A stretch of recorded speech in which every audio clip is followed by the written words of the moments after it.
क्या आप जानते हैं कि इस यूनिवर्स के बारे में जितना हम अभी तक जानते हैं उसके मुकाबले हम समुद्र के बारे में नहीं जानते। समुद्र में पाए जाने वाले जीव जंतुओं में से अभी तक केवल 10% जीव ही ऐसे हैं जिनके बारे में हम खोज कर पाए हैं। बाकी के 90% से भी ज़्यादा जीव ऐसे हैं जिनके बारे में हमें नहीं पता चल पाया है। तो आज हम इस वीडियो में कुछ ऐसे ही समुद्री जीवों के बारे में बात करेंगे जो दिखने में तो मामूली हैं लेकिन हैं बहुत अनोखे। I live inside my own world of make-believe. Box fish, जैसा कि इसका नाम सुनकर ही हमें पता चल रहा है कि इस फिश का आकार किसी बॉक्स की तरह होता है। यह किसी चौकोर डिब्बे जैसी दिखती है। यह fish Pacific ocean, Indian ocean, southern eastern, Antarctic ocean में पाई जाती है। बॉक्स फिश काफ़ी हद तक पफर फिश की तरह होती है, लेकिन इसमें इतना जहर नहीं होता कि यह पफर फिश की बराबरी कर पाए। लेकिन फिर भी इसके पास एक बहुत ही अनोखा तरीका होता है खुद को बचाने का, वो भी खुद के जहर से। जब इसको डर लगता है तो यह अपनी सेल से एक टॉक्सिन छोड़ती है जो कि पानी के द्वारा दूसरे जानवरों तक पहुंच जाती है और खुद को बचा लेती है।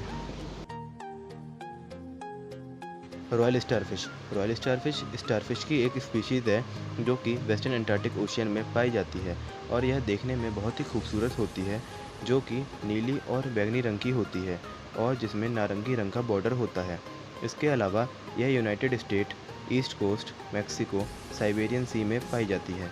यह एक तरह की कार्निवोरस फिश है जो कि अपने शिकार को दबोचकर सीधा निकल जाती है और ज़्यादातर यह ऑक्टोपस, मोलस्कस को खाना पसंद करती है। Deep sea jellyfish. जेलीफिश समुद्र में हर जगह पाई जाती हैं। कहते हैं कि जेलीफिश पारदर्शी होती हैं, लेकिन इंसानों के लिए ये बेहद ही खतरनाक भी होती हैं क्योंकि इनके टेंटिकल्स में जहर पाया जाता है। जेलीफिश को कभी न मरने वाला जीव भी कहते हैं क्योंकि यह फ्रेगमेंटेशन के थ्रू अपने जनरेशन को आगे बढ़ा सकती हैं। मतलब अगर आप जेलीफिश के 2 हिस्से कर दो तो भी यह अलग अलग दोनों हिस्सों में से वापस 2 जेलीफिश बन जाती हैं। जेलीफिश के शरीर में 95% पानी होता है।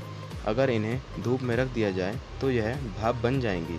जेलीफिश के पास दिमाग नहीं होता और ना ही कोई दूसरा अंग होता है। कुछ जेलीफिश तो दिखने में इतनी पारदर्शी होती हैं कि इन्हें देख पाना भी बहुत मुश्किल हो जाता है। स्टोनफिश, ये दुनिया की सबसे जहरीली मछलियों में से एक है। इसे रॉकफिश के नाम से भी जाना जाता है।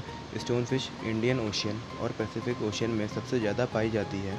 स्टोनफिश मछलियों और कुछ छोटे इन्वर्टिब्रेट्स को खाना पसंद करती है, लेकिन ये शिकार के पीछे कभी नहीं जाती, बल्कि शांति से एक जगह रुककर उनका इंतज़ार करती है और जब शिकार उनके करीब आ जाता है तो यह उसे निगल लेती हैं।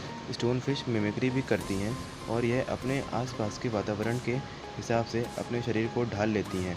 यह ज़्यादातर समुद्र की चट्टानों और रेत के बीच रहना पसंद करती हैं। इसी कारण से इसका नाम स्टोनफिश पड़ा है। ये इतनी जहरीली होती है कि अकेली ही 30 लोगों की जान ले सकती है, लेकिन चाइना के लोग इसे भी बड़े शौक से खाते हैं।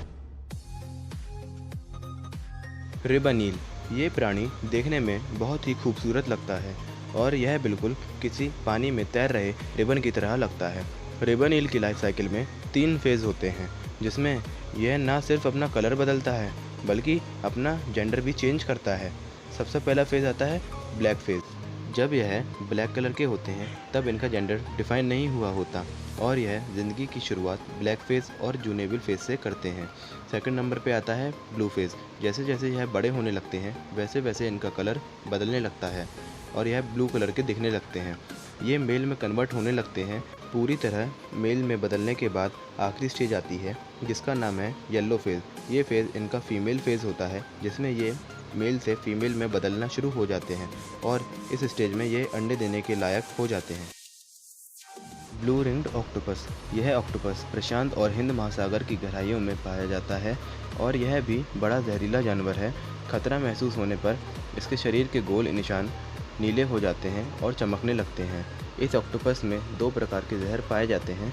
यह एक जहर का इस्तेमाल अपने शिकार को मारने के लिए करता है और दूसरे जहर का इस्तेमाल खुद को किसी बड़े जानवर से बचाने के लिए करता है। इसके जहर से इंसान को सांस लेने में परेशानी होती है और पैरालाइज अटैक भी हो सकता है। पफर फिश, आप में से ज़्यादा लोग इस मछली के बारे में नहीं जानते होंगे। यह दिखने में बहुत ही नॉर्मल लगती है और ज़्यादातर लोग इसे मामूली समझने की भूल कर देते हैं। यह एक बहुत ही विचित्र मछली है जो ना तो कोई मामूली मछली है और ना तो आसानी से ढूंढने से मिलती है। वैसे तो पफर फिश जापान की ओर पाई जाती है और यह एक बहुत ही जहरीली मछली है। यह अकेली ही अपने जहर से 30 लोगों को मार सकती है। लेकिन इतनी जहरीली होने के बाद चीन और जापान के लोग इसे बड़ा शौक से खाते हैं। लेकिन मैं आपको बता दूं, इसे बनाने के लिए स्पेशल शेफ़ होते हैं जिनके पास गवर्नमेंट अप्रूवल होता है। इस मछली का जहर गॉल ब्लैडर में पाया जाता है जो कि साइनाइड से 1000 गुना ज़्यादा खतरनाक है। इसके अलावा पफरफिश में एक खूबी होती है, इस मछली को छूते ही यह अपना आकार बदल लेती है और फूलकर किसी गुब्बारे की तरह हो जाती है। यह खुद को बचाने के लिए ऐसा करती है। यह एक तरह का सेल्फ डिफेंस भी है और देखा जाए तो दूसरे जानवरों के लिए भी यह फ़ायदेमंद है, क्योंकि अगर वो इस मछली को खा लेते हैं तो 2 मिनट से ज़्यादा ज़िंदा नहीं रह सकते। इसके अलावा पफरफिश के पास वास्तुकाल का भी बहुत ज्ञान है। इसकी मदद से यह पानी के अंदर किला बनाकर रहती है। पफरफिश द्वारा बनाई हुई ये डिज़ाइन इतना सुंदर नज़र आती है कि देखने वाला देखता रह जाए। मेल पफरफिश फीमेल पफरफिश को आकर्षित करने के लिए ऐसा करती हैं। पफरफिश ज़्यादा इसलिए नहीं मिल पाती क्योंकि यह पानी में बहुत गहराई में रहती हैं।